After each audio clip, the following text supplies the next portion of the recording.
Ohrid sits in the southwestern corner of North Macedonia, right on the shores of massive Lake Ohrid, which forms part of the border between North Macedonia and Albania. Getting from Albania to Ohrid turned out to be quite the adventure. We started with a shared van to Podgorets, followed by a taxi to the border. From there, we walked through checkpoints on the Albanian side and crossed into North Macedonia on foot. So far, so good. The plan was to take a short walk from the border down to the port and catch a ferry across Lake Ohrid. Unfortunately, the gate we were supposed to take was closed and locked. No buses, no taxis. Luckily, a kind gentleman stopped and offered us a ride. 45 minutes later, and we were finally in Ohrid. And just like that, we can officially check hitchhiking off our list of travel adventures. We chilled out with a cold drink and a delicious local lunch before heading to our apartment. Our apartment was in a fantastic central location with pretty much everything we wanted to see in walking distance. The apartment itself wasn't exactly our favorite. It was pretty dated and a little cluttered, so it wasn't the cozy home base we were hoping for. But it did have one major redeeming feature: great views of St. Sofia Church and the lake right outside our windows. Waking up to that definitely helped make up for some of the apartment's quirks. This entire area has been recognized as a UNESCO World Heritage Site, and it didn't take long for us to see why. We walked down toward the lively port area and followed the long wooden boardwalk along the lake. The railing was covered in padlocks left behind by couples, and the views across the enormous lake were pretty spectacular. Along the way, there were plenty of lakeside spots where you could rent a lounger, grab a drink, and spend the day relaxing by the water. But for us, relaxing would have to wait. We were headed back up the hill towards one of Ohrid's most famous landmarks, the Church of St. John at Kaneo. Before reaching the church, we passed a small chapel along the hillside.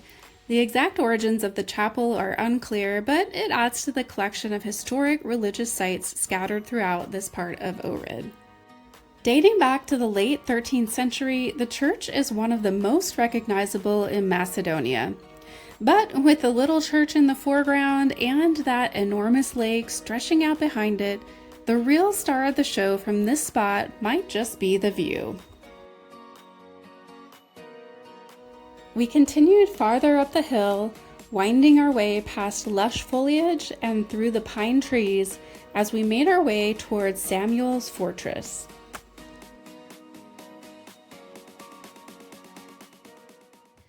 I don't know why all these fortresses have to be up on these tall hills.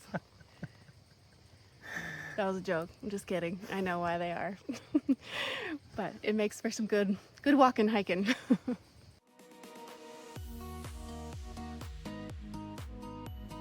The fortress sits high above Ohrid, overlooking both the town and the enormous expanse of the lake.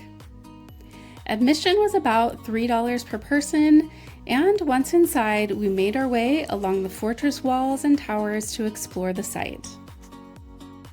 The fortress is named after Tsar Samuel, who ruled the First Bulgarian Empire from 997 to 1014 and made Ohrid the capital of his empire.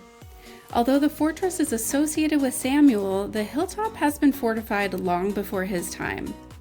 Archaeological evidence suggests there were defenses here as far back as ancient times. Much of what is seen today dates to later rebuilding, but the fortress walls give a good sense of just how strategic this location was. Sitting high above the city, it provided an excellent defensive position and an incredible vantage point over the surrounding area. And those views really are the highlight.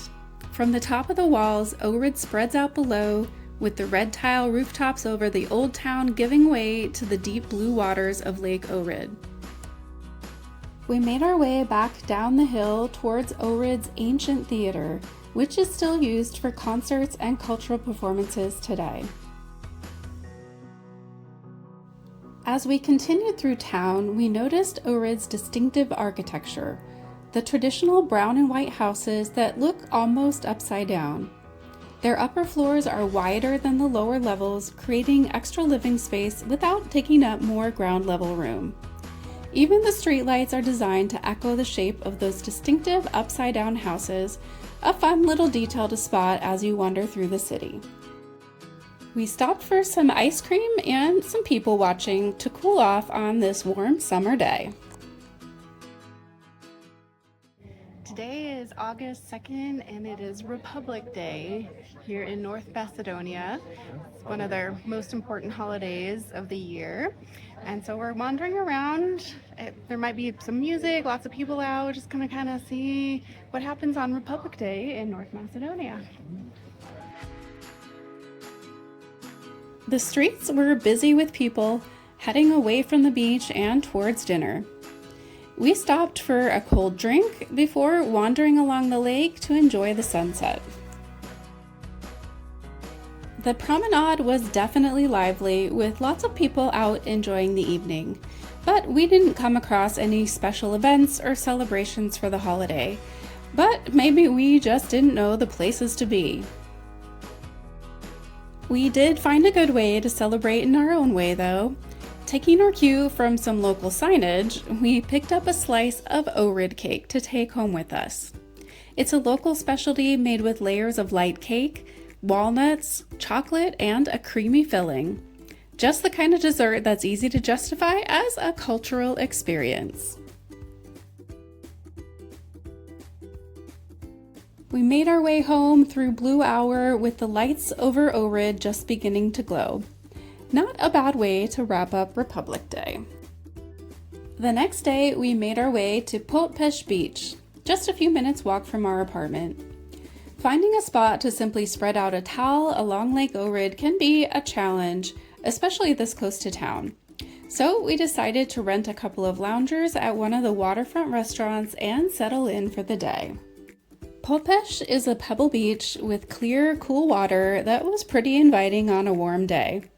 Along the shoreline, there were plenty of people out kayaking and paddleboarding, taking advantage of the beautiful water and views.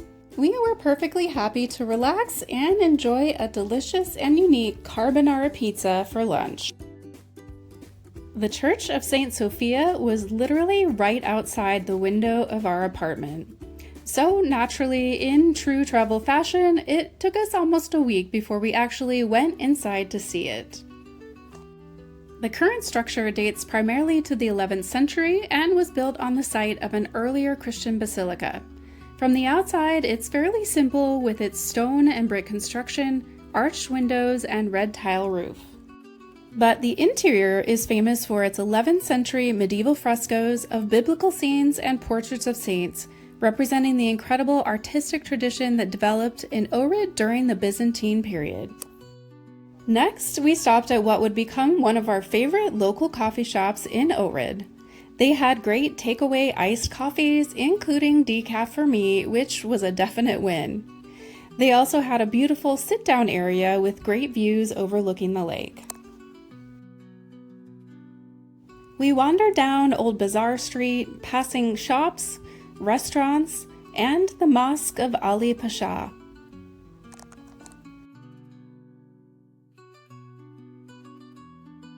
With the local markets, all the activity, the small shops, and the people going about their day, this really felt like the heart of Ohrid.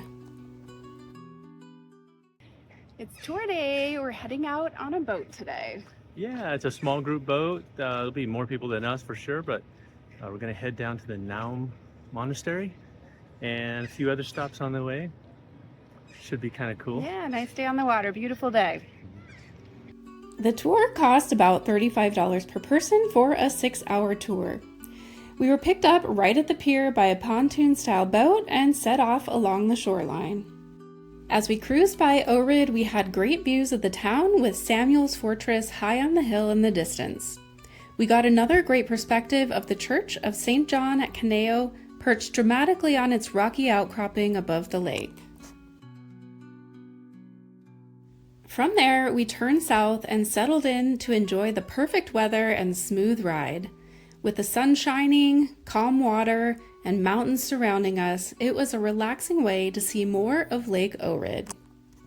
Our first stop was the Bay of Bones, an open-air archaeological reconstruction of a prehistoric settlement built over the waters of Lake Ohrid. Admission was about $3 per person, which wasn't included in the tour price. We started with the small museum where we saw artifacts recovered from the site and displays explaining the wood pylons that supported the settlement structures. From there, we walked along the shallow, crystal-clear water to explore the reconstructed homes built on platforms over the lake. The original settlement dates back to the Bronze and Iron Ages, when people lived in small wooden houses supported by hundreds of wooden pylons driven into the lakebed. The homes were connected by wooden walkways, creating a community that was essentially built right over the water. Archaeologists believe the lake provided easy access to fishing and other resources, while the unusual design may have offered protection. There is also a dive shop on site, and we watched as a few people prepared to head into the lake.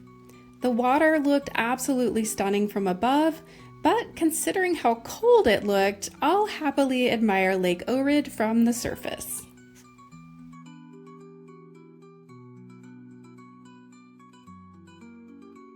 We hopped back on the boat and continued south, enjoying the beautiful and surprisingly varied shoreline of Lake Ohrid.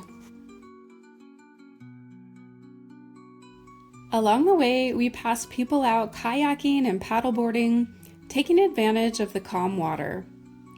We also spotted Cormorant Rock, where local birds perched on the boulders and soaked up the sun. As our boat approached, we disturbed what seemed to be hundreds of birds, skimming across the surface of the lake, creating quite a spectacle as they scattered in every direction. We also passed a giant rock formation, which, according to our guide, is simply called the Rock. We continued on to our next stop, the Church of the Holy Mother of God, Zaum. The small 14th century church sits right along the shore of Lake Ohrid and is known for its beautiful frescoes and peaceful setting. There was another $3 per person entry fee, but this time we decided to skip going inside and instead just wandered around the grounds.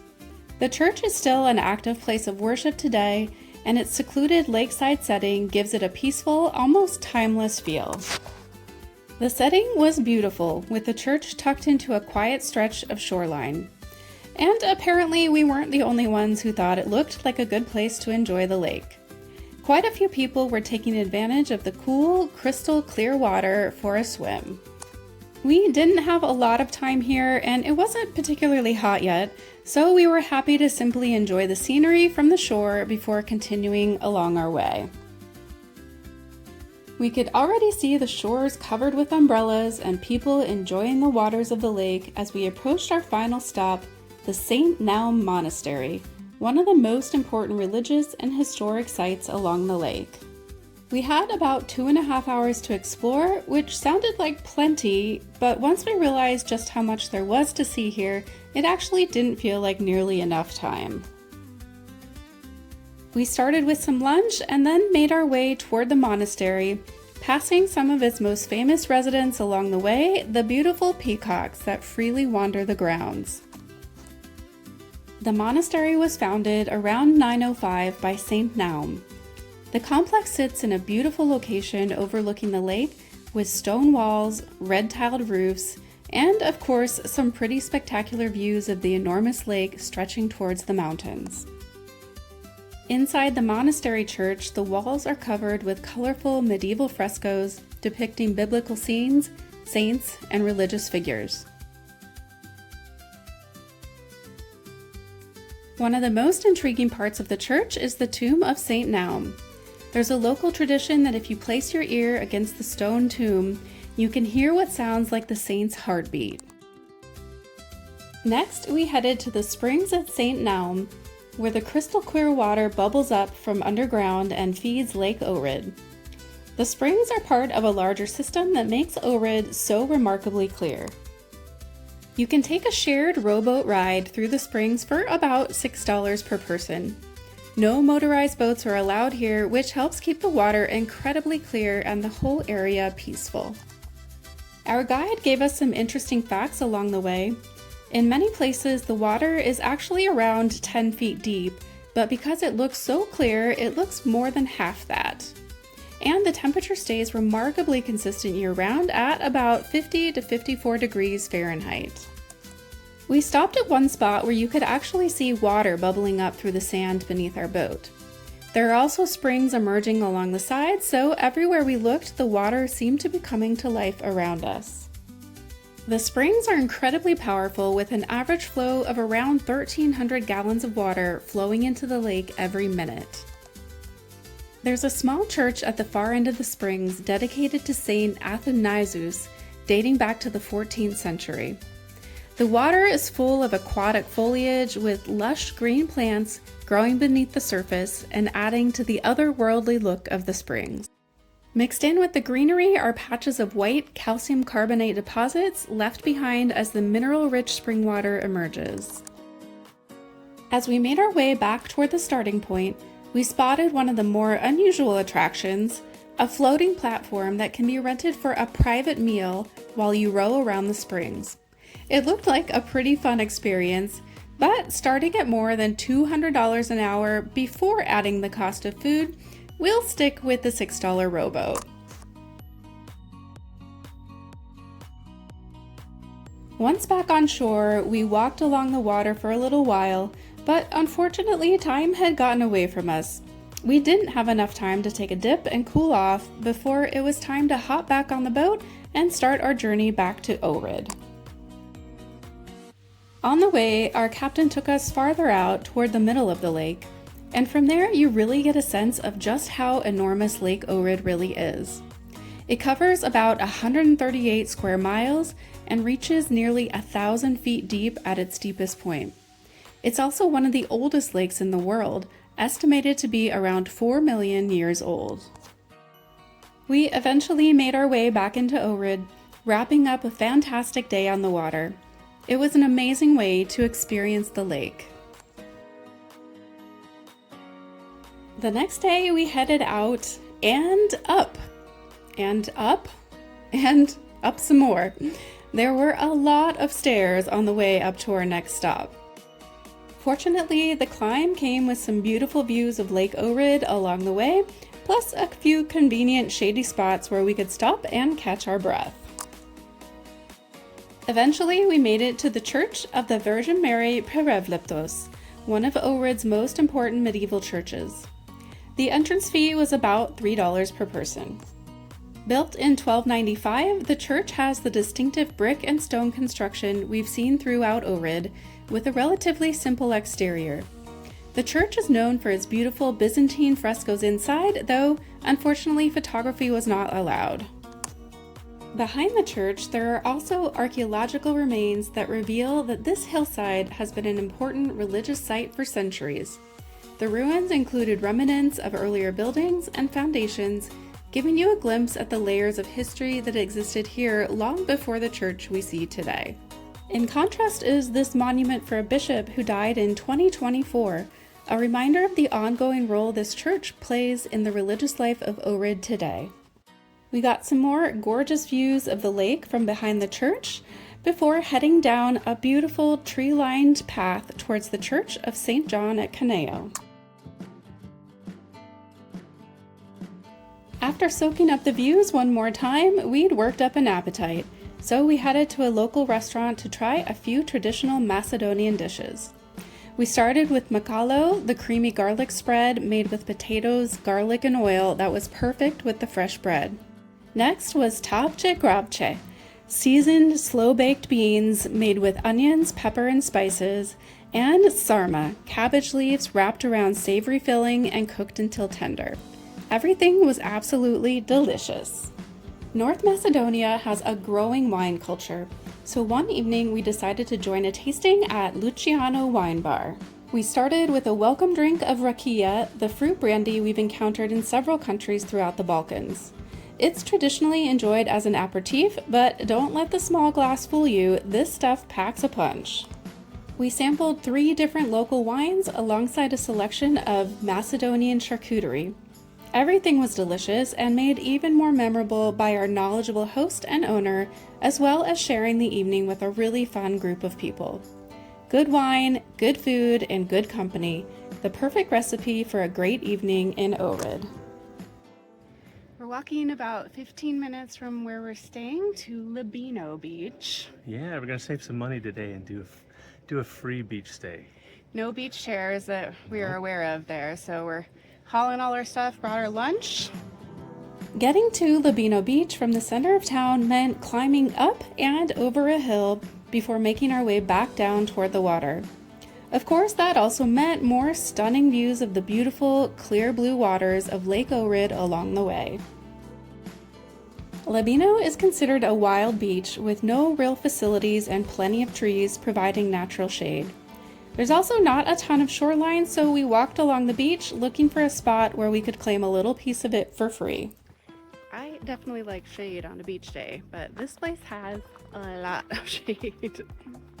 We settled into a lovely spot on this pebble beach where we could people watch the boats and paddleboarders drift by, and dip in and out of the cool, clear water.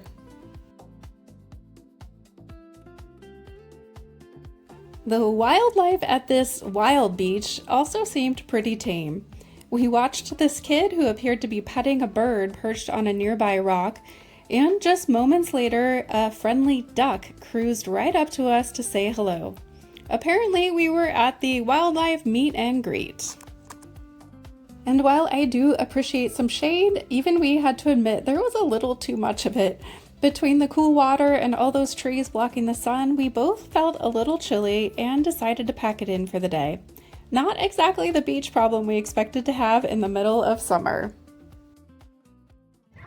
We are getting ready to go on a sunset boat ride.